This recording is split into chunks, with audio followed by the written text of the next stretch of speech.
करोति वाचालं पंगुं लंघयते गिरिं यत्कृपातमहं वन्दे परमानंद माधवम्। सर्वेभ्यो नमो नमः। संपूर्णानंद संस्कृत विश्वविद्यालय द्वारा अंतर्जाल माध्यमेन आमुख माध्यमेन संचालिते शास्त्र प्रौढ़ी इति नाम के कार्यक्रमे अस्मिन् भवतां सर्वेषां स्वागतम अस्ति। पिछले पाठ में हम लोग निपात पर चर्चा कर रहे थे, जिसमें हम लोगों ने ये देखा था कि निपात को मूलतः 3 भागों में विभाजित किया गया है। उपमार्थक निपात, कर्मोपसंग्रहार्थक निपात और पदपूर्णार्थक निपात, जिसमें हम लोग उपमार्थक निपात की चर्चा कर चुके थे और कर्मोपसंग्रहार्थक निपात में भी 13 निपात की चर्चा हो चुकी थी और 14वें निपात त्व की चर्चा चल रही थी, जिसको कुछ लोग सर्वनाम में गिनते हैं और कुछ आचार्य निपात में गिनते हैं। इसमें हम लोगों ने देखा था कि पृथक करणार्थक सर्वनाम के रूप में है, अनुदात्त है और कुछ आचार्य इसको आधे का अर्ध का वाचक मानते हैं, कुछ आचार्य निपात में गिनते हैं। अब हम लोग देखते हैं ग्रंथ में, यहाँ प्रथमा बहुवचन का उदाहरण प्रस्तुत करते हैं ग्रंथकार है। अथापि प्रथमा बहुवचने व्ययो दृष्ट इति अध्याहारः। अब प्रथमा के बहुवचन का भी उदाहरण प्रस्तुत करते हैं। उदाहरण है अश्रवन्तः कर्णवन्तः सखायो मनोजवेस्व समा बभूवुः आदध्नास उपकक्षास उत्वे हृदा इव स्नात्वा उत्वे ददृश्रे। कहते हैं इस मंत्र में त्वे यह प्रथमा बहुवचन का रूप है। यह त्वे प्रथमा बहुवचन, प्रथमा विभक्ति बहुवचन का ये रूप है। कहते हैं अक्षरवंत उत्तम आँख वाले, अच्छी आँख वाले, सम्यक आँख वाले, कर्णवंत और उत्तम कानों वाले, अर्थात खूब अच्छी तरह से देखने वाले और सुनने वाले। ऐसे एक ही गुरु से पढ़ने वाले विद्यार्थी मनोजवेशु मानसिक वेगों में, मानसिक उन्नति में या मनोगम्य अर्थों में या पढ़ाई लिखाई में असमान बभूवुः असमान होते हैं। यद्यपि वे सखायः समानख्यानाः एक ही शास्त्र में कृतश्रम होते हैं या समाख्यानाः या मनुष्यत्वेन समान ज्ञान वाले सब समान होते हैं, फिर भी उनमें वैषम्य देखा गया है। वैसे सामान्य रूप से विश्व में, पूरे विश्व में कोई भी ऐसा प्राणी नहीं है जो पूर्ण रूप से समान हो, एक दूसरे से पूर्ण रूप से समान हो। उनमें कुछ न कुछ व्यक्तिगत भिन्नता हो जाती है, ऐसा देखा गया है। तो वैषम्य इस प्रकार देखा गया है, कोई बहुत विद्वान हो जाते हैं, कोई बीच में या मध्यम श्रेणी में रह जाते हैं और उनमें से त्वे कुछ एक आदध्नास हृदयैव आस्य के से का लोप यहाँ छांदस है।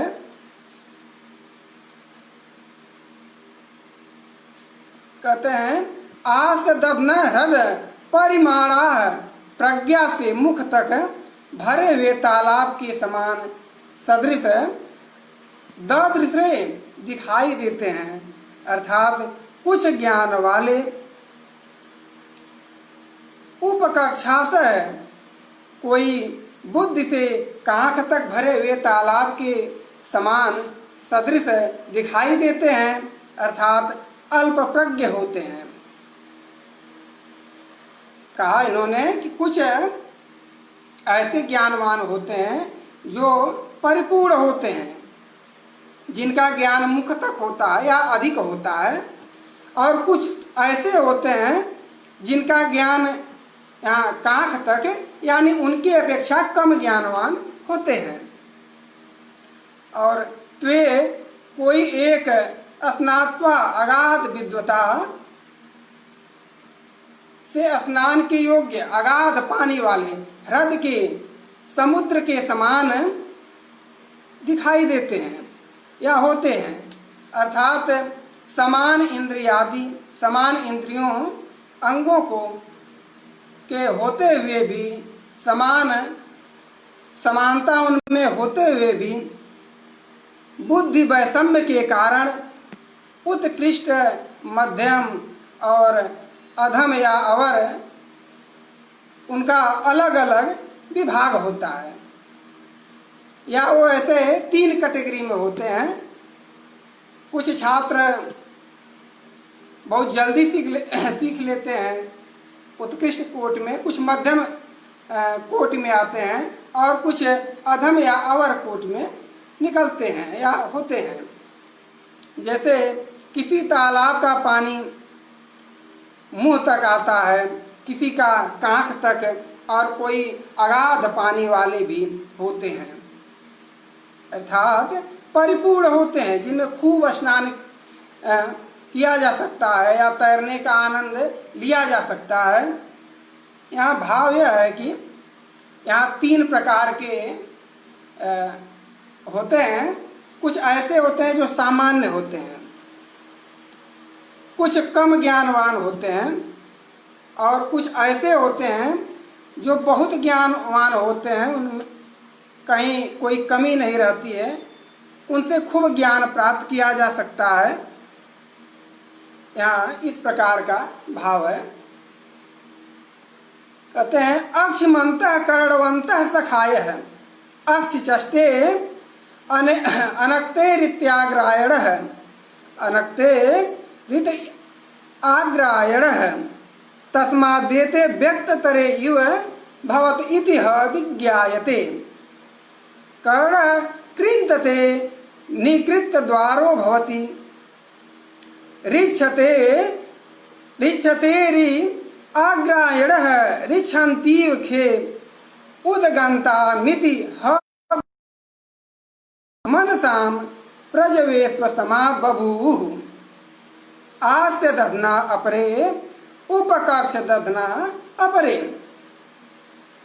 आस्यमस्यते आस्यन्दत एतदन्नमिति वा दधनं दध्यते स्रवति कर्मणः दस्यतेर्वा स्यात्। कहते हैं प्रश्नेया हृदय इवैके प्रश्नेया ददृशिरे स्नानार्हा हृदो ह्लादते शब्द कर्मणः ह्लादतेर्वा। कहते हैं यहाँ पर अक्षरवंत कर्णवंत है। यहाँ अक्षरवंत अक्षि संयुक्ता सखाय समान पृष्ठोदर पाणिपादा समान रूप से पृष्ठ उदर पाड़ी और पाद के होते हुए भी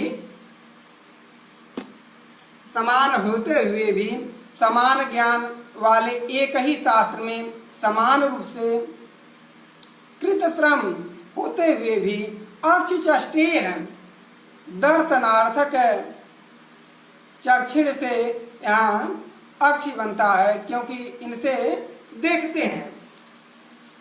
अनक्तेह इति आग्रायण है। आग्रायण इस अक्षि का अक्षि शब्द को अंजु अंजु व्यक्तिम आदि से मानते हैं, क्योंकि ये आंखें अन्य अंगों की अपेक्षा व्यक्ततर होती हैं। तस्मात् एते व्यक्ततरे इव भवति इति विज्ञायते। यह ब्राह्मण का वचन है।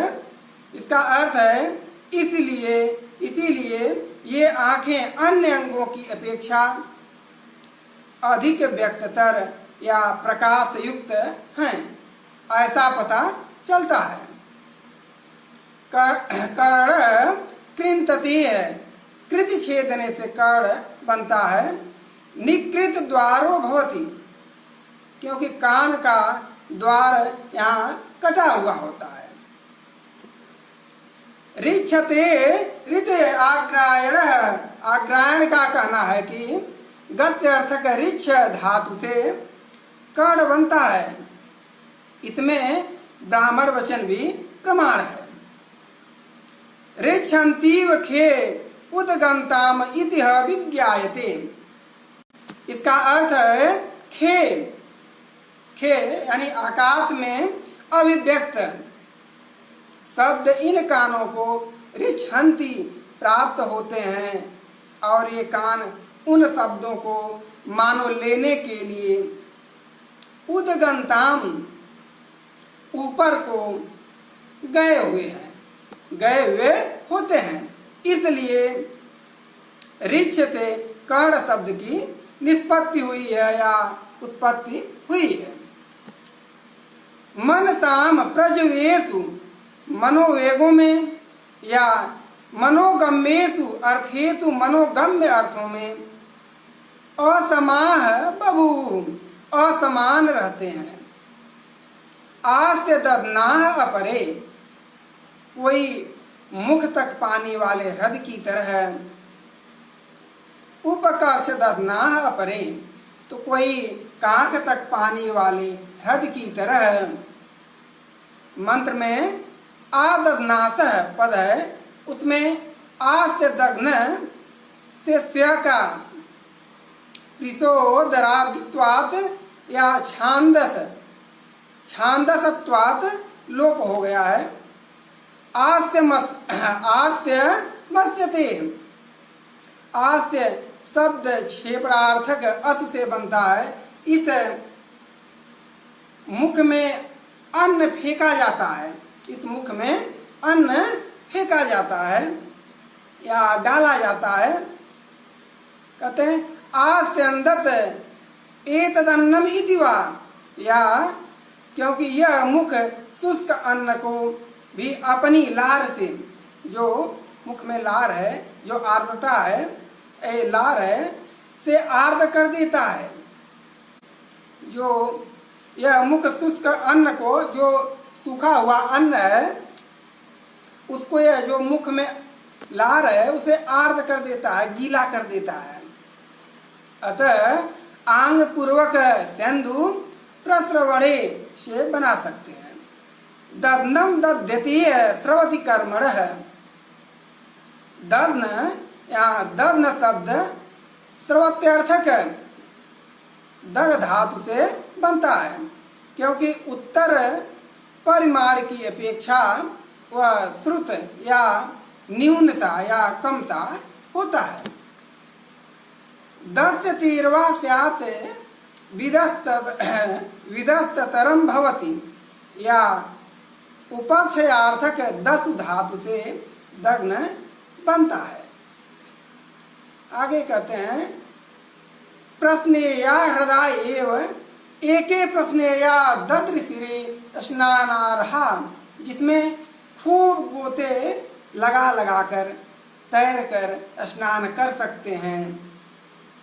ऐसे हृदयों की तरह एक ही कोई छात्र अगाध पांडित्य वाले दिखते हैं। हृदो ह्रादते शब्द कर्मण है, शब्दार्थक ह्राद से हृद बनता है। ह्राद तेरवा स्यात् सीति भाव कर्म रह या शैत्यार्थक ह्राद से ह्रद बनता है या बन जाएगा। या हम लोग इस प्रकार देखते हैं कि त्व निपात को त्व को सर्वनाम और अनुदात्त कहा गया है। प्रथम में प्रारंभ में कहा गया था सर्वनाम और अनुदात्त कहा गया है, किंतु अन्य लोग इसको सर्वनाम न मानकर निपात मानते हैं। उनका कहना है कि फिसोंता उदात्त है। इस फिट सूत्र के अनुसार सभी नाम अंतोदात्त होते हैं, वे अनुदात्त नहीं हो सकते। जिस त्व को आप अनुदात्त कहते हैं वह नाम कैसे हो सकता है? इसलिए वह नाम नहीं अपितु निपात है।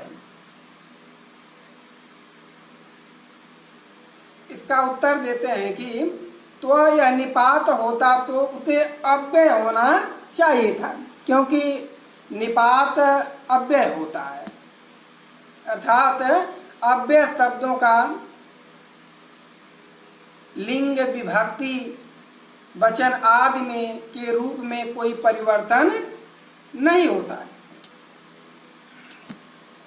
इसलिए वह नाम नहीं अपितु निपात है।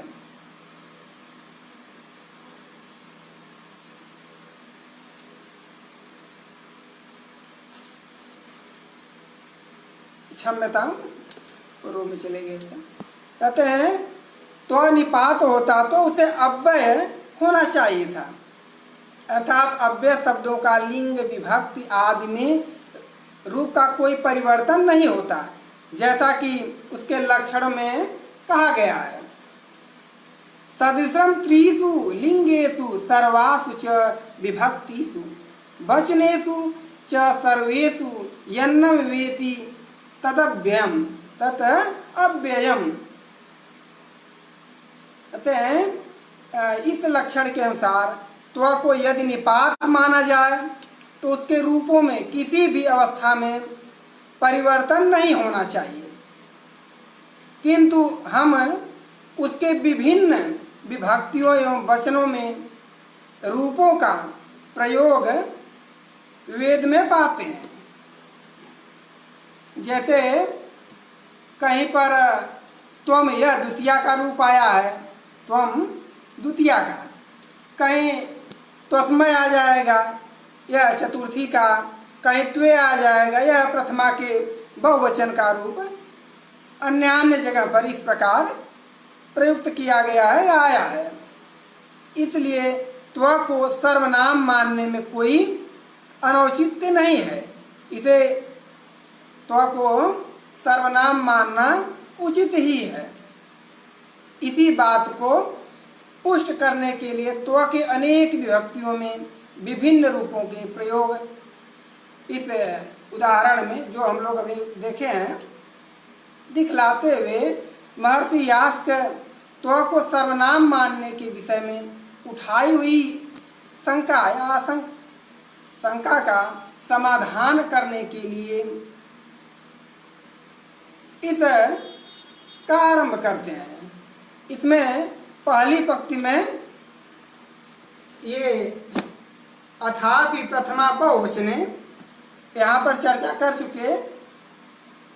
यहाँ पूर्व पक्षी का ये जो पूर्व में हुआ है, इसमें पूर्व पक्ष का समाधान करने के लिए यहाँ त्व के व्यय अर्थात विभिन्न विभक्तियों में रूप परिवर्तन को इन्होंने दिखलाया। आगे प्रथमा विभक्ति के बहुवचन में भी त्व का प्रयोग दिखलाने के लिए इन्होंने अक्षरवंत कर्णवंत सखाए जो अभी मंत्र का विवेचन हुआ है, उन्होंने ये मंत्र उद्धृत किया। ये आग्रायण महर्षि आग्रायण के मत के समर्थन में जो दो वचन यहाँ उद्धृत किए गए हैं वे किस ब्राह्मण से लिए गए हैं इसका पता नहीं चलता है, किंतु दुर्गाचार्य आदि ने आकाश में उत्पन्न हुए शब्द इनकी ओर जाते हैं और ये भी उनको ग्रहण करने के लिए आकाश में जाते हैं। यह अर्थ इस वाक्य का किया है। इस वाक्य का अर्थ इस प्रकार उन्होंने किया है। और स्कंद स्वामी ने खे उदगंताम, यहाँ खे को सप्तमी का एक वचन न मानकर प्रथमा का द्विवचन माना है, क्योंकि उसी दशा में इदुदे ईत एत नहीं सॉरी क्षम्यताम ईत ऊत एत द्विवचनम प्रगृह्यम, अष्टाध्यायी का एक सूत्र आया है, प्रथम अध्याय के प्रथम पाद का 11वां सूत्र है। सूत्र से प्रगृह्य संज्ञा होकर प्रकृति भाव हो सकता है। यहाँ सप्तमी मानने पर तो खे के ए का लोप होकर ख उदगंताम यह प्रयोग होना चाहिए। इस कारण ऋक्षन्ति को क्रिया न मानकर उन्होंने ऋक्षन्ति यह सत्री प्रत्ययांत प्रथमा का द्विवचन माना है। अतः स्कंद स्वामी के मत में कर्णविल रूप दो आकाश, ये कर्णविल रूप में जो दो आकाश इनके भीतर जाते हुए से हैं, यह अर्थ इस वाक्य का होता है। अब इस मंत्र को यास्क ने त्व पद का प्रथमा के बहुवचन में प्रयोग दिखलाने के लिए उदाहरण रूप में उद्धृत किया था। और इस प्रकार त्व पद के विभिन्न विभक्तियों में होने से रूप परिवर्तन को दिखाकर उन्होंने यह सिद्ध करने का प्रयत्न किया है कि त्व यह अव्यय नहीं हो सकता है, इसलिए यह निपात न होकर सर्वनाम है। उन्होंने सर्वनाम होने पर बल दिया है कि यह निपात न होकर सर्वनाम है। सर्वनाम न मानकर निपात मानने वालों ने सर्वनाम न मानने में यह युक्ति दी थी कि फिसोनता उदात्त, इस हिट सूत्र के अनुसार नाम अंतोदात्त होने चाहिए, अनुदात्त नहीं। अंत में उदात्त होना चाहिए, अनुदात्त नहीं होना चाहिए। तब यह अनुदात्त प्रकृति वाला तो नाम कैसे हो सकेगा? इसका समाधान यह है कि यद्यपि अन्य नाम अंतोदात्त ही होते हैं, किंतु त्व त्य नेम सम सिम इत्यादि से फिट सूत्र से त्व को विशेष रूप से अनुदात्त, अतः यह अनुदात्त होकर भी सर्वनाम हो सकता है। और सर्वनाम होने की अवस्था में ही उसमें विभक्तियों में रूपों का परिवर्तन भी हो सकता है। इस प्रकार यास्क ने यहाँ त्व की सर्वनामता का विशेष रूप से समर्थन किया है। लेखक आचार्य यास्क यहाँ त्व को सर्वनाम मानने में समर्थन करते हैं, किंतु उसका पाठ सर्वादिगण और ये चादिगण च आदिगण दोनों में पाया जाता है। अतः सर्वादिगण में पठित होने से वह सर्वनाम और त्वा एवं त्व के रूप में चादिगण में पठित होने से क्षमता वह निपात दोनों ही कहलाता है। अब हम लोग पुनः ग्रंथ पर चलते हैं। ग्रंथकार लिखते हैं अथापि समुच्चयार्थे भवति पर्यायैव त्वदा स्विनम आस्विनञ्च पर्यायाश्चेति समुच्चयार्थे त्वत् इति किमुदाहरणं पर्यायाय इति। अथापि यह एक और निपात समुच्चयार्थे भवति, समुच्चय अर्थ में आता है। कहते हैं कौन सा? ये त्वत्, जैसे पर्याया इव त्वदास्विनम आस्विनञ्च पर्यायाश्चेति। यहाँ त्वत् यह समुच्चय अर्थ में आया है और इसलिए च रखकर उसका अर्थ स्पष्ट किया गया है। और इव यह निपात भी यहाँ समुच्चय के अर्थ में आया है या समुच्चयार्थक है। आगे अब तक हम लोग जो निपात के मूलतः 3 विभाग किए गए थे, उपमार्थक और कर्मोपसंग्रहार्थक और पदपूर्णार्थक, जिसमें हम लोग अब तक उपमार्थक और कर्मोपसंग्रहार्थक पर चर्चा कर लिए। और अब हम लोग तृतीय भेद यानी पदपूर्णार्थक पर चर्चा करते हैं।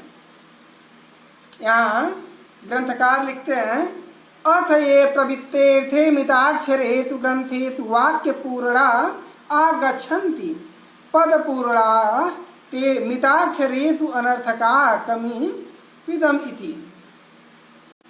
कहते हैं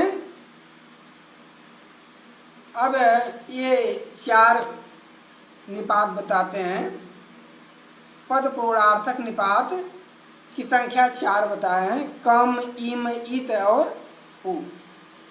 अथ ये जो निपात प्रवृत्ति अर्थ की पूर्ति हो जाने पर अमिताक्षरेषु ग्रंथेषु गद्य ग्रंथों में, अमिताक्षरेषु यानी गद्य और मिताक्षरेषु यानी पद्य। तो कहते हैं अमिताक्षरेषु ग्रंथेषु गद्य ग्रंथों में वाक्य पूर्णा, वाक्य पूरक होते हैं। जो ये पद पूर्णार्थक निपात होते हैं, ये गद्य ग्रंथों में या जो गद्य का अनुच्छेद है, गद्य का वाक्य है, उसमें पद पूरक होते हैं या वाक्य पूरक होते हैं। ते वे मिताक्षरेषु पद्य ग्रंथों में पद पूर्णाः अनर्थकाः पद पूर्ति करते हैं। वे ये हैं कम, इम, इत और उ। कहते हैं कम इति अस्य उदाहरणम, यह कमिति पूरक निष्ठवक्त्रास निर्वसना इत्यर्थ अपि च भूरितोकाः बहवपत्या इत्यर्थ के पुनस्ते दरिद्राः केचिन्नरो मनुष्याः वृकादिव बिभ्यस्यन्तः हिमात बिभ्यतो भवासिरे हेमन्ते शब्दायन्ते किं शिशिरं जीवनाय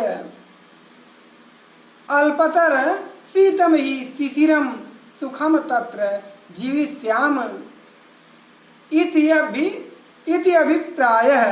शिशिर शब्दस्य निर्वचनम शिशिरम श्रीणातेः हिंसार्थकस्य हिंसार्थस्य सम्नातिर्वाह हिंसार्थस्येव हिनस्ति शिशिरस्तु शीतादिकम्। कहते हैं निष्ठवक्त्रास आया है। निष्ठ वक्त्रास वस्त्र रहित, बिना वस्त्रों के, जीवनाय जीवन को बढ़ाने वाली होती हैं। शिशिरम जीवनाय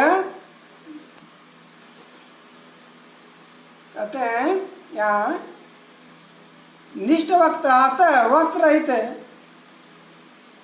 भूरितों का बहुत संतानों वाले, चिदिन नरह केचिन नरह कुछ लोग, वृकाति भेड़िए जैसे, हेमंत ऋतु से बिभ्यसंत डरते हुए, जीवनाय जीवन के लिए, शिशिरम वासिरे शिशिर ऋतु के लिए आवाज करने लगे या चिल्लाने लगे, शोर करने लगे।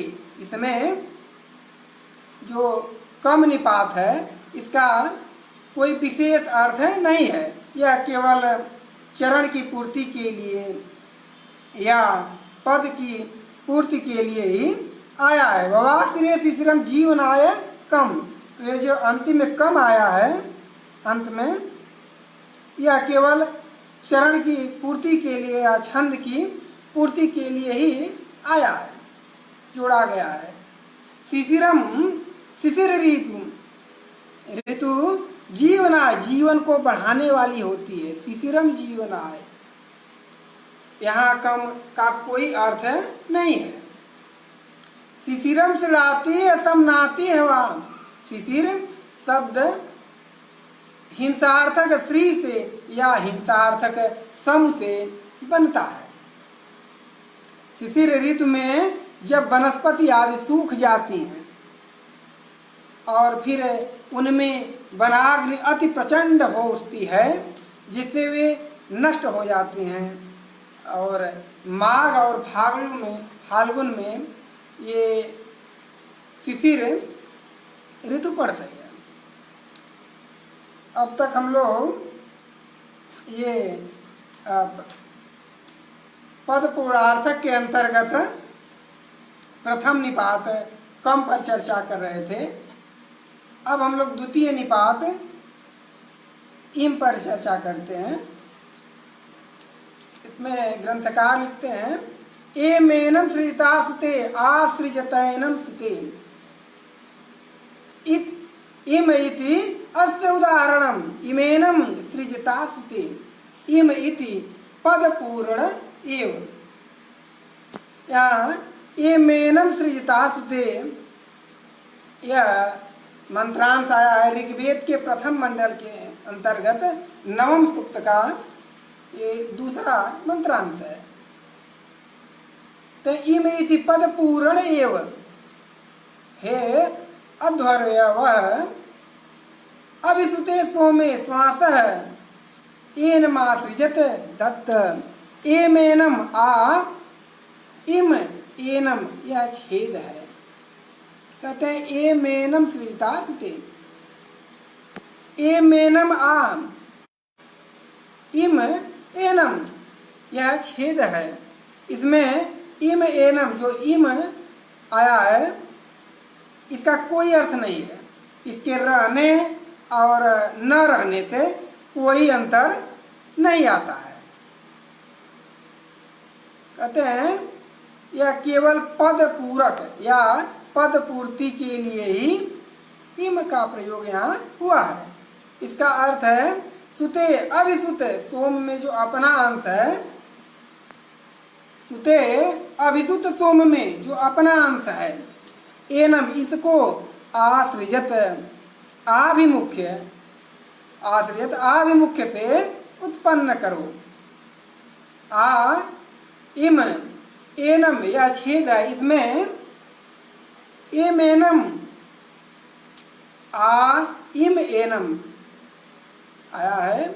इसमें इम का कोई अर्थ नहीं, यह निरर्थक है, केवल चरण की पूर्ति के लिए या पद की पूर्ति के लिए ही आया है। ये द्वितीय निपात हुआ। अब आगे तृतीय निपात पर चर्चा करते हैं। तृतीय निपात है इत। ग्रंथकार लिखते हैं, तमिद वर्धन्तु नो गिरः तम वर्धयन्तु नो गिरः स्तुतयः गिरो गृणातेः इति अस्य उदाहरणं तम सोमम इत इति इत इति पद पूर्णः। कहते हैं न गिरह, यहाँ न जो आया है मैं नवना मैं नवना, तो मैं नवना का न है यहाँ पर। न गिरह, हमारी स्तुतियाँ, न हमारी गिरह स्तुतियाँ, तम उस सोम को वर्धयंतु बढ़ावें। यह उदाहरण भी तमिद वर्धंतु नो गिरह, यह उदाहरण ऋग्वेद के 9वें मंडल के अंतर्गत 61वें सूक्त का ये 14वां मंत्रांश है। कहते हैं तमिद वर्धंतु नो गिरह, न गिरह हमारी स्तुतियां, तम उस सोम को वर्धयंतु बढ़ावें। इसमें इत पद पूरक ही है, गिरात से यहाँ गिर बनता है। तमिद तम इत वर्धंतु नो गिरह, न गिरह हमारी स्तुतियां, तम उस सोम को वर्धंतु बढ़ावें। इतने से ही मेरे वाक्य का अर्थ पूरा हो जाता है। यहाँ इत का केवल वाक्य या चरण या छंद की पूर्ति के लिए ही यहाँ इत का प्रयोग हुआ है, इसका कोई यहाँ पर अर्थ नहीं है। अब चतुर्थ निपात है पद पूर्णार्थक के अंतर्गत उ में ग्रंथकार लिखते हैं अयम ते समतसी, अयम ते समतसी। यह भी ऋग्वेद के प्रथम मंडल के अंतर्गत 30वें सूक्त का चतुर्थ मंत्रांश है। ये उकार का उदाहरण प्रस्तुत करते हैं। अयम ते तव युष्मदर्थ सोम अयम प्रति नित्य कालमेव समतसी संपतसी त्वम हेन्द्र कपोत एव नीडम। इसमें उपद पूरक है। अयम यह तेरा सोम है जिसके लिए तू समतसी सततम अतसी गच्छसी लगातार जाता रहा है, प्राप्त करने के लिए जाता रहा है। यहाँ हम ऊ लगाएं या न लगाएं उसके अर्थ में कोई अंतर नहीं आता है। यहाँ ऊ केवल पद पूर्ति के लिए या चरण की पूर्ति के लिए ही आया है। इस प्रकार हम लोग देखें कि पद पूर्णार्थक के अंतर्गत ये 4 निपात आए, कम, इम, इत और उ। आगे ग्रंथकार कहते हैं, लिखते हैं यो विदृश्यते सुविदुरिव सुविज्ञायते इव कदाचित अनर्थक इति शेषः किम उदाहरणम् सुविदुरिव सुविज्ञायते इव इत्येते उदाहरणे। यहाँ पर इव भी कभी कभी पद पूरक या पद पूर्णार्थक हो जाता है। इव की चर्चा हम लोग किए थे उपमार्थक के अंतर्गत, प्रथम निपात में आया था। इव जो लोक में और वेद में यानी भाषा में और वेद में दोनों में उपमार्थक के रूप में था। उसी इव को कहते हैं इव भी कभी कभी ऐसी स्थिति आती है कि इव पद भी, इव निपात भी पद पूर्णार्थक हो जाते हैं, पद पूर्ति में ही आ जाते हैं। इसका उदाहरण देते हैं सुविदु इव, ब्राह्मण सुविदु, ब्राह्मण यज्ञ को खूब अच्छी तरह से, विद्वान यज्ञ को खूब अच्छी तरह से सम्यक प्रकार से जानते हैं। इसमें सुविदु इव, तो जो इसमें इव आया है इसका यहाँ पर कोई अर्थ नहीं, यह निरर्थक है। ये इव यहाँ रहे या न रहे उससे इसके अर्थ में कोई अंतर नहीं आएगा। यहाँ केवल सुविदु रहेगा तो भी काम चल जाएगा, किंतु यह चरण की पूर्ति के लिए या वाक्य की सुविदु इव, यहाँ इव का प्रयोग किया गया है। इसी तरह एक उदाहरण और प्रस्तुत करते हैं। सुविज्ञायते इव विप्रैरिति शेषः। कहते हैं सुविज्ञायते,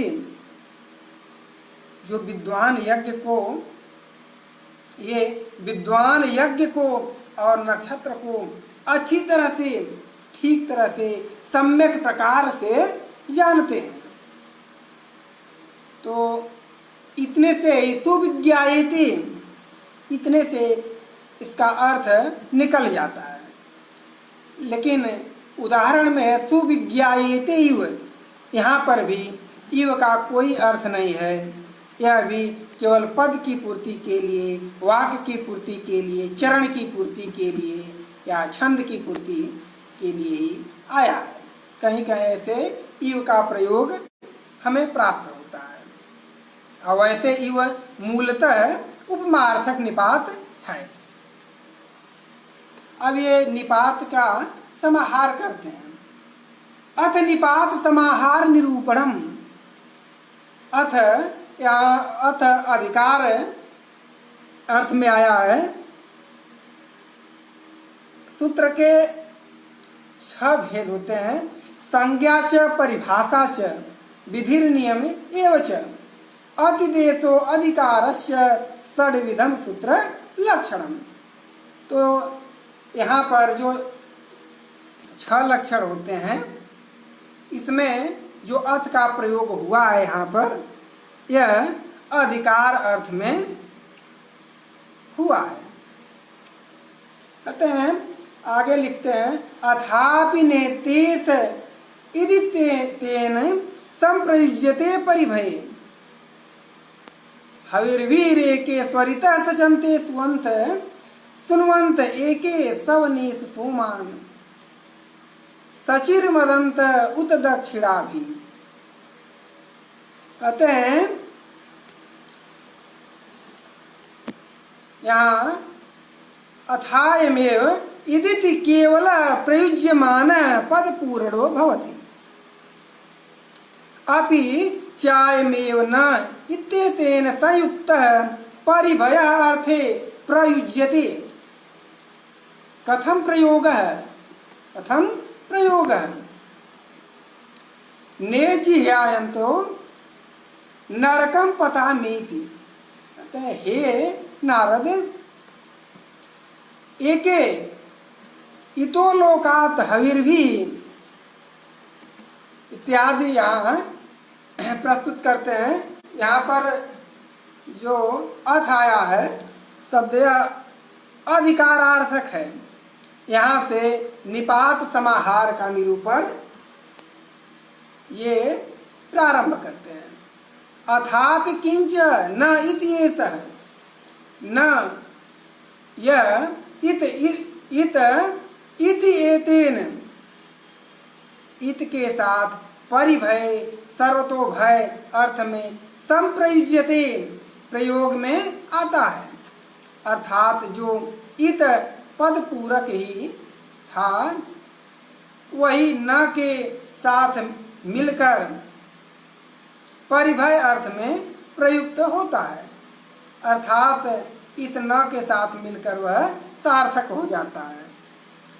यहाँ इनका कहना यह है कि हम लोग पढ़े हैं अभी पद पूर्णार्थक निपात के अंतर्गत 4 निपात, जिसमें पढ़े हैं कम, इम, इत और उ। तो ये इत के लिए जो तृतीय निपात है इत, इसके लिए कहते हैं यदि यह इत न के साथ जुड़ा हुआ हो, न के साथ मिला हुआ हो, तो यह परिभय अर्थ में प्रयुक्त होता है। यदि इत निपात अकेले है तब वो पद पूर्णार्थक है। उसका कोई अर्थ नहीं है, निरर्थक है। और यदि इत न के साथ जुड़ा हुआ है तब वह सार्थक है, उसका परिभय अर्थ हो जाता है। तो के कुछ लोग इत इस भूलोक हविर्भी यज्ञ में हवि डालकर हवन करके स्वसचंते स्वर्ग में जाते हैं, स्वर्ग में चले जाते हैं। कुछ लोग इस भूलोक से, इस पृथ्वी लोक से यज्ञ में हवन आदि करके हवि डालकर हवन करके स्वर्ग में चले जाते हैं। और दूसरे कुछ लोग सवनेश यज्ञों में सोमान सुनुवंत सोम रस निकालते हुए अर्थात सोमयाग करके स्वर्ग चले जाते हैं। कुछ लोग हवन आदि करके स्वर्ग में चले जाते हैं और कुछ लोग यज्ञों में सोम रस निकालते हुए या सोमयाग करके अर्थात सोमयाग करके स्वर्ग में जाते हैं।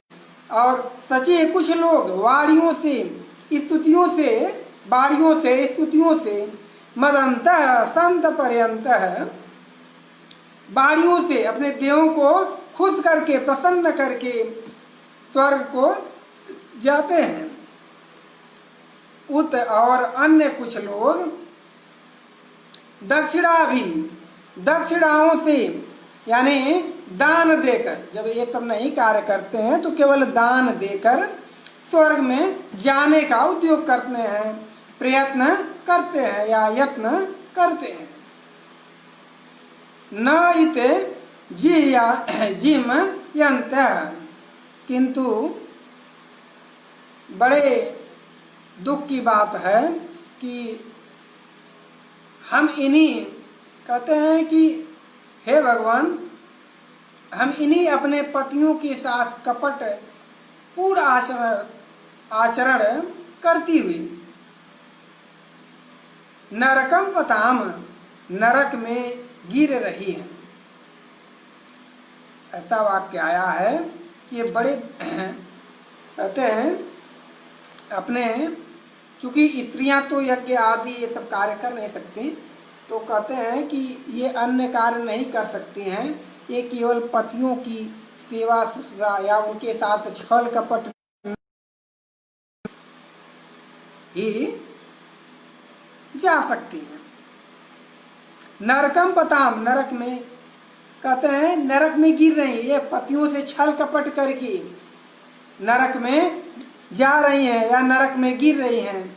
यहाँ तात्पर्य यह है कि स्त्रियां अनधिकृत होने से स्वर्ग के साधन जप होम सोम याग इत्यादि तो नहीं कर सकती हैं, किंतु उनको स्वर्ग में ले जाने वाले एकमात्र पति भक्ति है या पति की सेवा है या पति के साथ ईमानदारी से रहना ही है।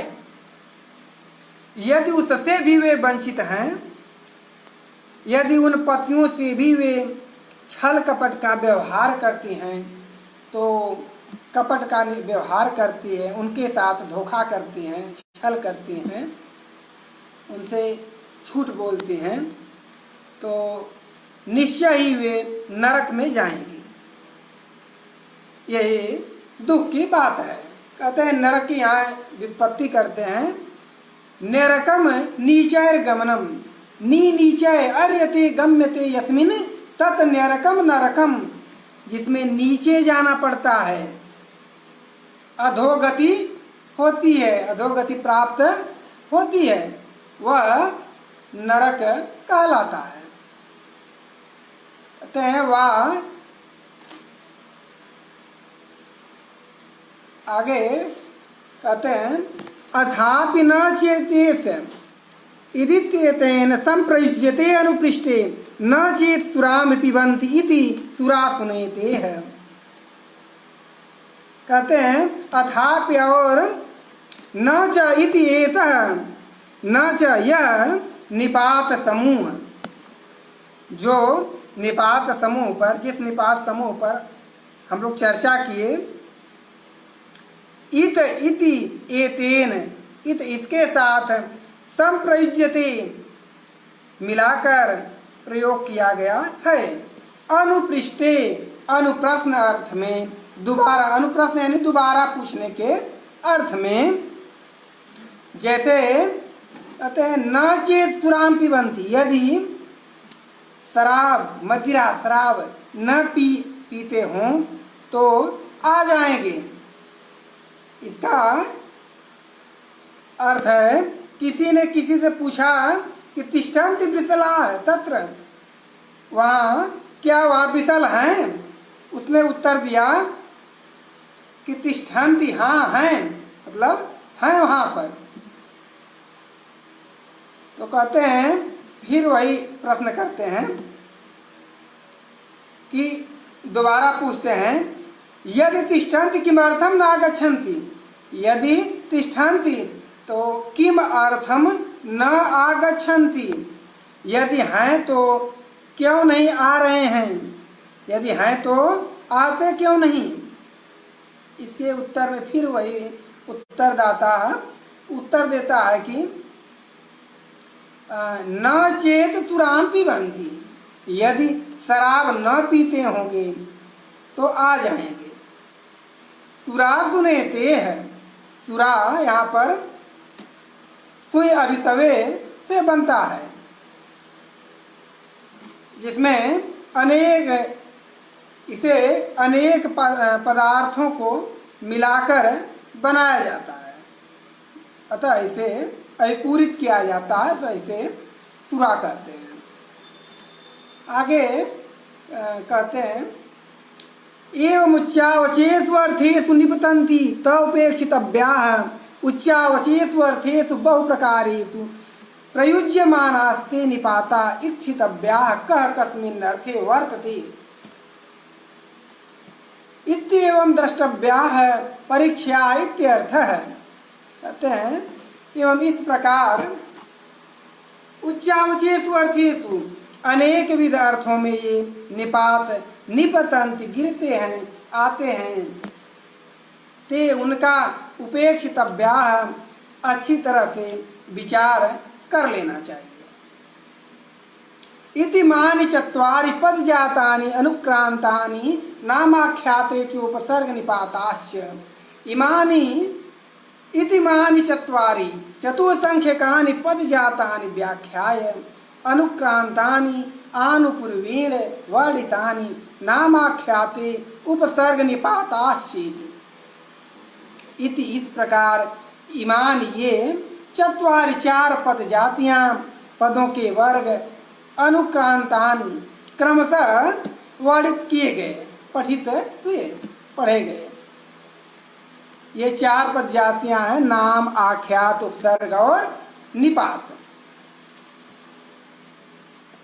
इस प्रकार हम लोग चार पद जातियां नाम, आख्यात, उपसर्ग और निपात पर चर्चा कर चुके।